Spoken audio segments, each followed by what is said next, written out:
Ahojte, moje meno je Nina a vítam vás pri môjho úplne prvého videa z môjho nového channelu.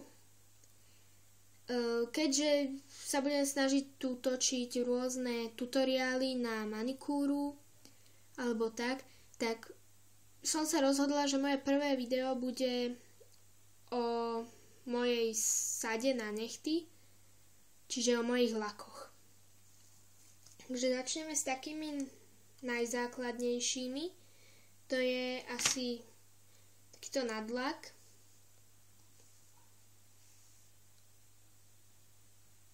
Obyčajný.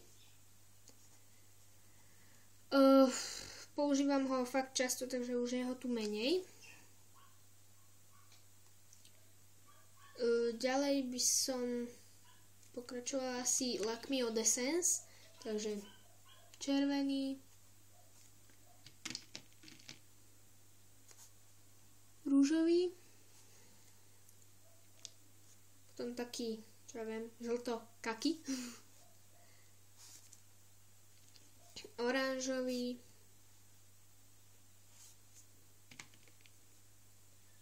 fialový. Podľa mňa Essence je najlepšia značka a je aj dosť lacná. Čierny. Toto je taký, čo ja viem, fialovo-hnedo-trblietavý.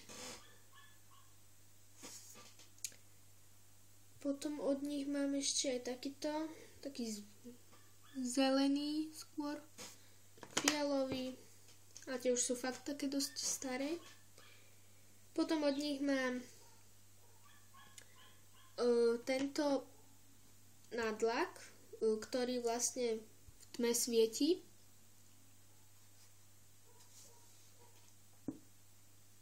No, dobre, ďalej sa presuniem k takým lakom, čo sú vlastne na tú magnetickú manikúru. Je tu taký fialový, taký úplne bledučko fialový, modrý a zlatý.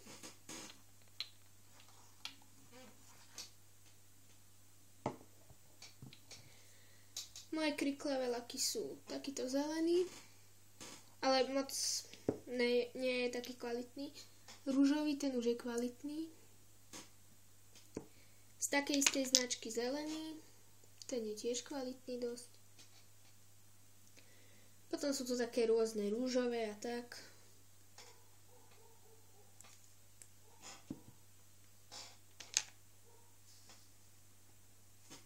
Toto je taký skôr fialovo-trblietavý.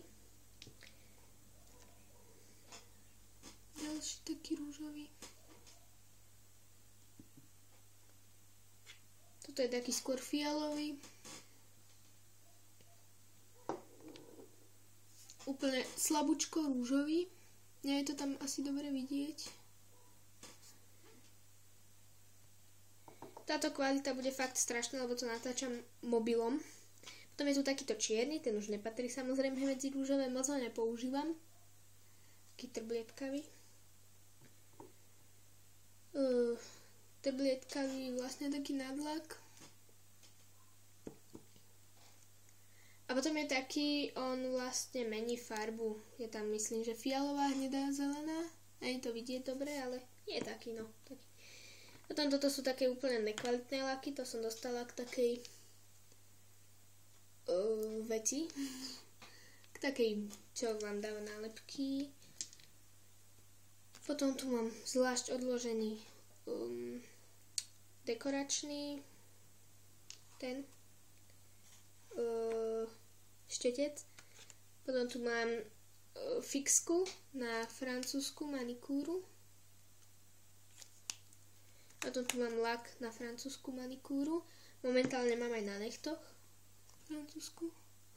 To som si robila sama, tento už je olúpaný ukazovák, takže asi tak. No, to je asi celá zbierka mojich lakov. Dúfam, že sa vám video páčilo. Ak áno, tak dajte like. Ak nie, tak bohužiaľ no dislike. A samozrejme, ak sa vám moja tvorba bude páčiť, tak nezabudnite dať odoberať.